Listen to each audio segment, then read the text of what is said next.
Sit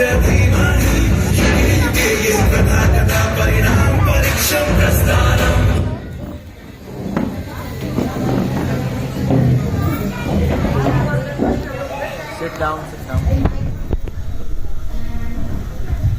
आज की कार्रवाई शुरू की जाए। केस नंबर 11 जीवराज कर्म हाजिर हो।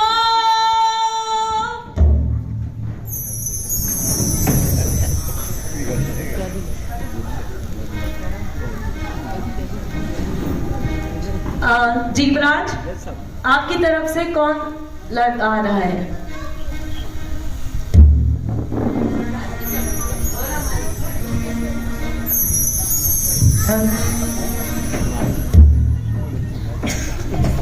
जज साहब, जीवराज की तरफ से मैं आत्माराम जीवराज का केस पैरवी करूंगी। ठीक। और कर्मों की तरफ से कौन है? कर्म स्वयं अपने लिए लड़ रहे हैं। बहुत खूब। तो आज की कार्रवाई शुरू की जाए। पहले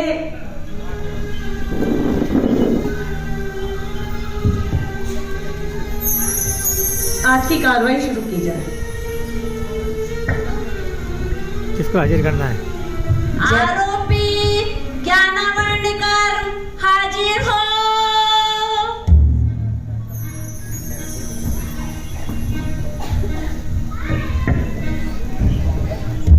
आप जो कहेंगे सच कहेंगे। जज साहब, मेरे मुवक्किल जीवराज ने इस ज्ञानावर्ण कर्म पे ये आरोप लगाया है कि इस कर्म ने इनको कभी भी ज्ञान नहीं होने दिया, और तो और इनके बेटे को अभी तक डॉक्टर भी नहीं बनने दिया, और ये जब भी कुछ याद करते हैं वह भूल जाते हैं। इनका बेटा दिन रात एक करके पढ़ाई कर रहा था, और जब भी एग्जामिनेशन हॉल में गया सारी की सारी चीजें ब्लैंक हो गया उसका माथा। क्या ज्ञानावर्ण कर्म जी, आपको अपने बचाव में कुछ कहना है? जी जज साहब, जिनवानी पे हाथ रखकर मैं शपथ लेती हूँ, जो मैं कहूँगी सच कहूँगी, सच के सिवा कुछ नहीं कहूँगी। जज साहब, जीवराज ने जो आरोप लगाया है वह सत्य है, परंतु जीवराज का आरोप का कारण भी वह स्वयं जीवराज ही है। जीवराज ने ज्ञानी जनों से ईर्ष्या की, ज्ञान का गर्व किया, दूसरों की पढ़ाई में विघ्न डाला, अपने गुरु का नाम छिपाया, पुस्तकें फाड़ दी, छुपा दी, और तो और माय लॉर्ड मंदिर जी में जाकर धर्म सभा में बैठ के इधर उधर की बातें की, जीवनी का अपमान किया। अब आप ही न्याय करें न्याय देवता। बहुत खूब, आप बैठ सकते हैं। अगले अपराधी को बुलाया जाए। आरोपी दर्शनावर्ण कर्म हाजिर हो।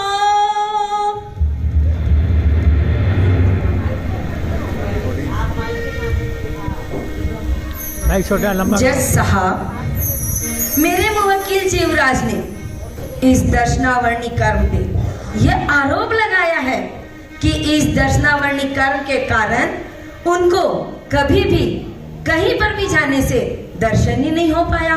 बहुत बार इन्होंने मंदिर जाने की चेष्टा की और यात्रा जाने की भी सोची, लेकिन यह दर्शनावर्णी कर्म उदय में आ गया।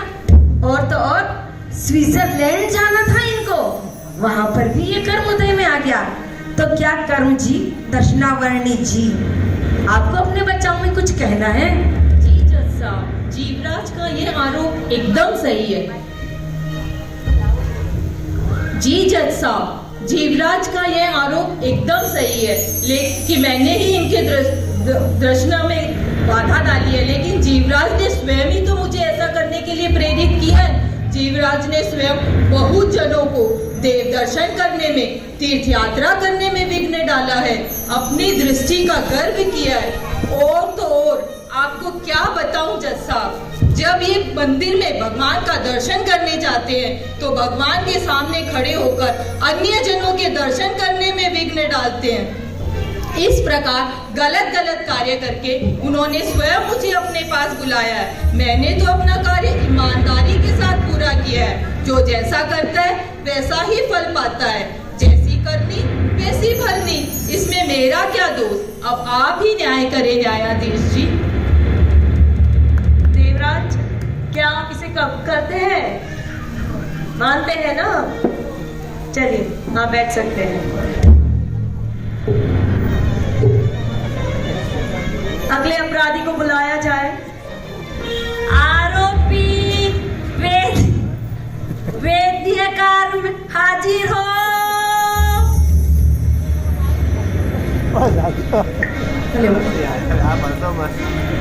माय लॉर्ड, वेदनीय कर्म।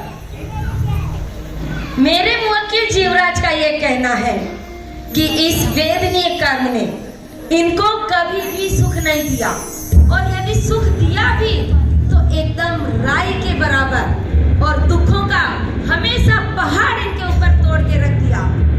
और तो और उनकी वाइफ को ऐसा बीमार किया कि वो स्विट्जरलैंड भी नहीं जा पाई।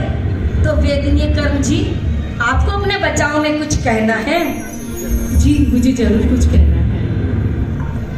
न्याय के देवता, ये जो जीवराज जी ने मेरे ऊपर जो आरोप लगाए हैं वो बिल्कुल सत्य है। हाँ, मैं ऐसा ही करता हूँ क्योंकि मैं वेदनीय कर्म, मेरे कर्म में अगर कोई क्रोध करता है, मान करते हैं, ईर्ष्या करता है और सभी तरह के पाप करते हैं तो मैं उसे दुख देता हूँ। लेकिन अगर कोई धर्म करते हैं, संयम रखते हैं, तप करते हैं, पुण्य करते हैं तो मैं उनको सुख देता हूँ। और ये सब कार्य जीवराज जी ने किए हैं। आप जीवराज जी को पूछिए ये सब किए हैं कि नहीं किए हैं। आराम से, आराम से। जीवराज जी, नहीं नहीं जज साहब, ये झूठ बोल रहे हैं। इन्होंने ये सब कार्य किए हैं। मैं आपको एग्जाम्पल देता हूँ। इन्होंने अपनी पांचों इंद्रियों को सुखी करने के लिए इन्होंने कितने अनेकांत जीवों का घात किया है। और तो और माय लॉर्ड, इन्होंने एक छोटे बच्चे को, जिसको चिकित्सा की बहुत ज्यादा आवश्यकता थी, ये धनवान थे, इनके पास पैसा था, लेकिन उन्होंने उस धन का उपयोग नहीं किया और इस बच्चे को तड़पते हुए छोड़ दिया। ये सब कार्य इन्होंने किए हैं और ये इन्हें दुखी का कारण ये खुद है जज साहब। और जो जैसा करता है वैसा ही भरता है, इसमें मेरा कोई दोस्त नहीं है। अब आप ही उचित न्याय कीजिए जज साहब। न्याय होगा आपके साथ, घबराइए नहीं, आप बैठ। धन्यवाद।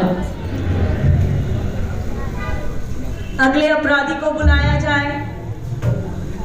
आरोपी आयु कर्म हाजिर हो। माय लॉर्ड, मेरे मुवक्किल जीवराज का ये कहना है कि इस आयु कर्म ने इनके प्रियजनों को इनसे छीन लिया, न जाने उनको कौन सी गति में भेज दिया। और तो और माय लॉर्ड, एकदम छोटा बच्चा इनका, उसको भी इन्होंने इनसे छीन लिया। न जाने ये आयु कर्म कैसा कर्म है, सबको अपने पास लेके चला जाता है, अलग अलग गतियों में भेज देता है। तो आयु कर्म जी, आपको अपने बचाव में कुछ कहना है? जी न्यायाधीश महोदय जी, जीवराज जी ने जो मेरे पे आरोप लगाया है वो सत्य है। जीव को जीवित अवस्था में मैं स्वयं रखता हूँ और ये मेरा काम है। जीव के शुभ अशुभ भाव से मैं उसे तिर्यक गति, मनुष्य गति, देव गति, नरक गति इनमें भेज देता हूँ। जीव के जो भी शुभ अशुभ भाव है वह स्वयं के है।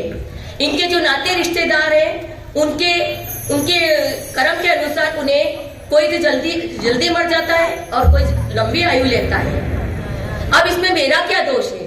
अब आप ही बताइए, न्याय के देवता, आप ही न्याय कीजिए। आप बैठिए। अब कुछ समय के लिए अदालत विराम लेती है।